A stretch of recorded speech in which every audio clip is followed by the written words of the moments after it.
Hello everyone, welcome back. I know that many of you have seen the documents that were released by NASA decades ago in relation to how they compute things that go on above the surface of the Earth and how it is relative to a flat, non-rotating Earth. And we've also seen the documents from the CIA that were leaked about the firmament. And my wheels were sort of turning the other day about all of this because I was trying to think about what this would be like if all of us had been taught that this was true early on, and then there was a group of people who thought the Earth might be spherical and flying around the sun. And how crazy would we think they were until they started finding documents that said the opposite of what this says? That said that all of a sudden, space travel and missiles are computed relative to a spherical rotating Earth that's flying around the sun at 66,600 miles per hour. If the document said that, that would be something worth looking into if we had always believed what the Earth felt and looked like, but there was documents saying otherwise that were either from our trusted space agencies or whatever the case was. That would get my wheels turning even if I believed in this to begin with. So I was thinking about that and thought, man, if they were finding some documents about the firmament back, a few years ago, what if we can find some more? And sure enough, there are many more documents about the firmament out there. And I wanted to share a few of them. I know that censorship will stop a lot of this stuff from getting out, as it has been lately. I'm hoping that some of you I haven't heard from in a while, that it's just due to censorship and maybe you being unsubscribed as opposed to life circumstances bringing you down. So I'm hoping it's just the censorship, even though that sounds like something YouTubers wouldn't say, but I'm not worried about the censorship. I knew that was going to happen. My concern is with you guys and everything being okay. Now, as I was going through these documents, you always find weird stuff. I didn't sit there and read real slowly. I kind of skimmed through them, so you may find more things than I did if you start looking. But these are all searchable. I'll show you. I'll leave a link in the description of the website. You can search for this stuff in. A lot of this stuff is searchable. Here's some of the declassified CIA documents that were shared in the past, one of them being about the shape of the Earth not being known. And this was by Russia, who was ahead of us, if most of you didn't know that, in the fake space race back in the day and leading up to the moon missions that we pretended to go on. They were ahead of us. And now I found it weird that they did not know the shape of the Earth back in '49 when they were allegedly sending people into orbit and doing things right after that. I know a lot of you thought that was strange as well, but just to summarize some of the things they were saying in those declassified documents about the firmament, we looked at things where they were testing the brightness of the firmament and the daytime sky and measuring these things, as well as looking at the brightness along the certain parts of the sun and 5 to 6 points of the firmament located at various zenith distances. So they are looking at the distances of the firmament from the sun. Thought that was kind of cool that they are trying to figure this stuff out way back when. And they're talking about the assumptions of this right here that we can't say without getting our videos censored or having that Wikipedia article show up underneath them that gives a bunch of lies. It'll probably show up down there anyways, since I mentioned the firmament. But if you talk about this and this, based on these assumptions of a Earth that is not spherical, and talking about the firmament in the same document, very interesting that they are doing that and deriving formulas from this. Those of you who believe in the globe, that's okay. Just know that the people who are doing formulas for space travel and experiments were looking into those assumptions and saying they have to assume that because otherwise they would be completely off with their calculations. Now, here's some more of the documents I found that I thought were cool and I would like to see more about them. Not that I will. I know the firmament's going to roll away pretty soon and we're going to see greater things than that. But the second day of creation, this firmament, this great expanse, was made. Stars placed inside of it. And the document here was talking about this equipment, a camera, that was able to capture or photograph the entire firmament down to the horizon. They were using a convex aluminum mirror to reflect the sky. So very cool that they were trying to capture the entire firmament down to the horizon and publishing these works. Maybe more people knew about it than we thought back then. So lots of experiments regarding that. Also seen some about the temperatures of the firmament with really high numbers given, very high. And this is something that talks about the color temperatures of the firmament and how they would amount to 6100 to 1750 Kelvin. That's cool. It's probably why when people were trying to send men in the Air Force up really high back in the day, a lot of them, or one of them, I heard back in the when they were sending them up in balloons, not rockets, the guy came back to Earth and had a fever of 108 degrees. This guy was experiencing something that sent him straight back to Earth. He aborted that mission because he started getting too hot. Could be because of things like this. I know it does get cold at certain points. It's weird. Heat rises, but once you get higher, it gets colder. I know that's just one of those weird things with the science of it all. But it says here that the visual observations of glows, well as the analysis of photographs, showed that the radar echoes also appeared at instance of absence of visible signs of glows in the angle of aperture of the directivity pattern of the radar antenna. Nevertheless, at this instant, the glows were observed in another section of the firmament. As a rule, the echoes did not appear when visible forms of glow were absent on the firmament. So they're studying some properties of the firmament that we weren't taught about in school. How there are times that certain things echo when these glows are present.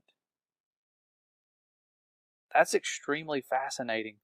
The complexities of this firmament, the movements above, how they can even affect things like the Foucault pendulum and change how fast these things rotate when they're in their set patterns due to their ring magnets and all the things that they put on them to keep them in motion and the electric pulses and whatnot. These things are affected by the firmament. Really cool, and they were studying that and these radio echoes back then in relation to different glows, to the aurora lights, all of those things they were studying. But they were looking at the firmament, knowing it's there. Here's some more where they were capturing the whole firmament and using different technology to do this, different instruments. These people were figuring out a lot and doing a lot of the things we're doing now and then some, because they were operating with the wisdom of the fallen, given that the CIA has been satanic at its roots since the beginning. It's not one of those things that's for our own good. They make it seem that way in Hollywood movies, and that's part of their plan. If you've seen the documentary Out of Shadows, you'll see what I'm talking about, you know, Mockingbird and a lot of the things that went on. Now, here's one that really, really fascinated me, because the title of one of the segments in this article is called The Shape of the Firmament. and if you look down, it looks like Wide Awake wrote this book here.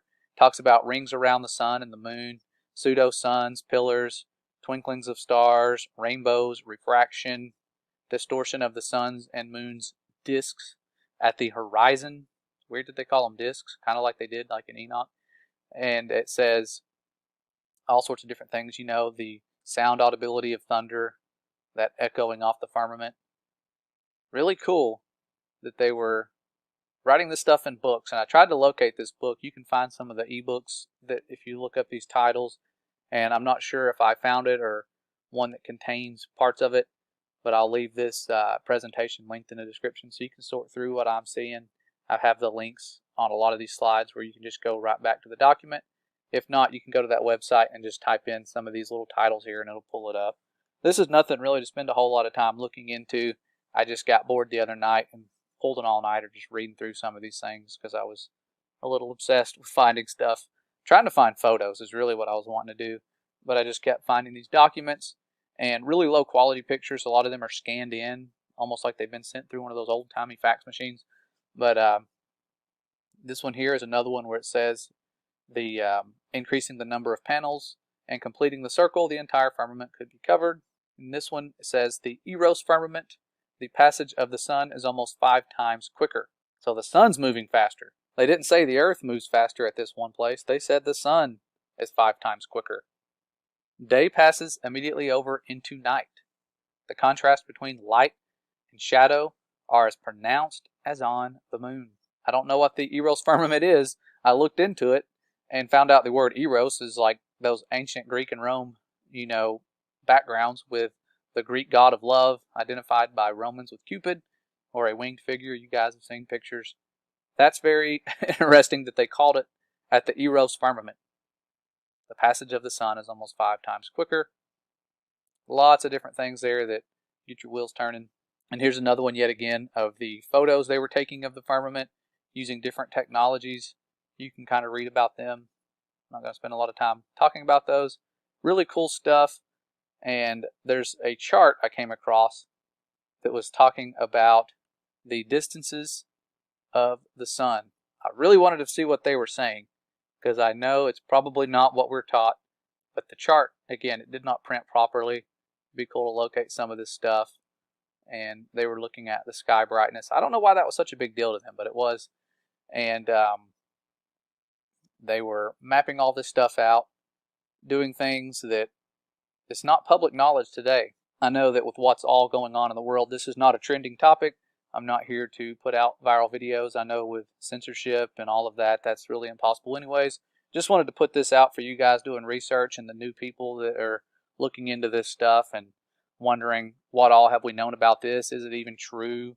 And I'm seeing some heartbreaking things with people that are going to platforms like Facebook to do research because YouTube is not a place to really find stuff unless you have someone sending you links and helping you out.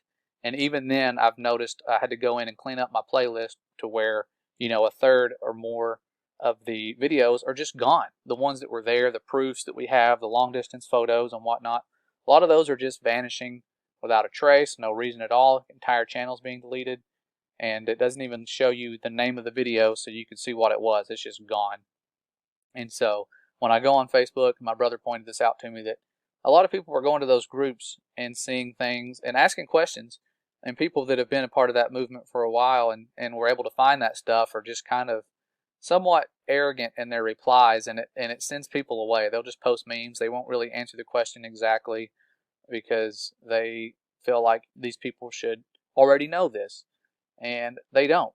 Remember the questions you had when you were looking into this, like, why are other planets round? Simple things like that we think are troll questions, and they're not. People just don't know. It's new to them. The awakening is still happening. You're seeing people wake up like crazy to things. Even if they believe in the globe, that's okay. That's not a reason to shut off fellowship. We encourage anyone who is here, believes in the globe, Christian or not, doesn't matter, come here and investigate. You don't have to believe the way we do to get along with us. The time is running out for us to disagree and sit there and argue about things like this. It's not an argument. It's either you look into it and you believe it, or your scientific investigation leads you to believe otherwise. It's not a reason to throw away fellowship opportunities. But it is important to know who you are and who our Creator is and who the Father is. And I'm finding that the false science that we have that is forced upon us is leading a lot of people away from that truth. And it's set in place for a reason. Again, if you've seen our videos about the sun god worshiping origins and all of that, that's why you see those beast numbers throughout the entire Helios or sun god worshiping model. But to switch gears, there's some other things we're working on. I'm trying to put out a couple videos that we have had on the back burner. One of those was that ancient map translated interview I got to do with a man from Italy who I will let introduce himself in the video. My audio was horrible because of our dial-up speeds, and it was a Skype conversation. But he translated a couple parts, especially around the North Pole. That's what I was looking at in that video. Very fascinating stuff. Sort of almost ties into the hollow earth type of theories that was going on, where there's things that are below us that we don't know about. That was interesting and fascinating to read on the map. That I'll just kind of give you a clue into that. That's on there. But I've got it. The video's there. It just needs to be edited, and I'm trying to either redo some of my audio or just cut out most of it in general because it's low quality. But that's going on right now. I'm also redoing our In Who We Trust video because the last part, from what you guys pointed out, was a little misleading because the documents, from what was brought to my attention, were introduced a year ago. That wasn't a lie. About the CARES Act. If you don't know what I'm talking about, you can see the video. It's one of those things that was introduced a year ago. It does have to do with the coronavirus, but there was a name change recently. They changed the name to the CARES Act recently, is what I'm told, and I've had people send me some pictures of that, and that's what it looks like.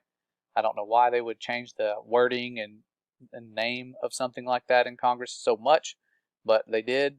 And without that knowledge, that's definitely damaging evidence of this thing being planned. I still know that it was planned, but that's not something that can be as damaging as I thought it was due to that information. So thanks for always helping us share truth and pointing out times where we think we found something that was truth and it's not.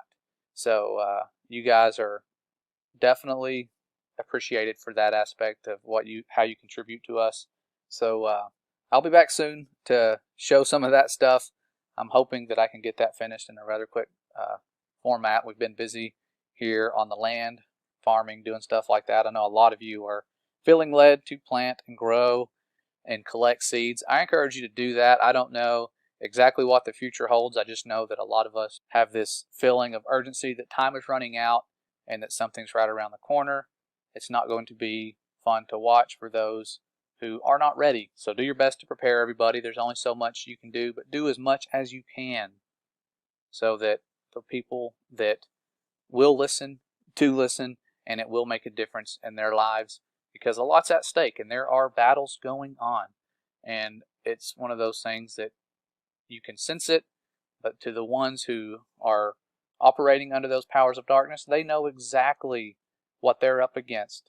We need to know what we're up against and how much we have access to. We have a lot more powers and freedom than we think. No matter what they're doing to the laws of this world, we are set free.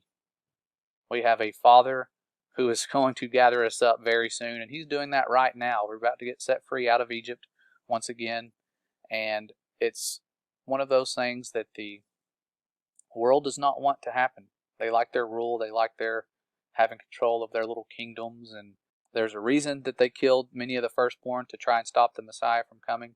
They thought they had a chance, and that's why they are censoring the truth, because they think they have a chance. They don't. Okay, we know who wins in the end. Just got to stay ready, keep on the full armor. I'm speaking to myself. I've been struggling a little bit lately with a lot that's going on spiritually. I thank you guys for lifting us up in your prayers. My wife is sort of on fire and a little disappointed in me because I haven't been reading as much as she has and studying. I've got to get back into that. And I thank you guys for keeping us in your prayers, because we need it. We need to get out of our slumber as fast as possible, the one that's kept us down in the past and really created a lot of lost time. I think most of you feel that as well. There was a lot of lost time where we could have been doing things and we weren't. So time to get ready, stay ready, and always know that you are a beloved creation of the Most High. We'll be back soon. Take care. God bless.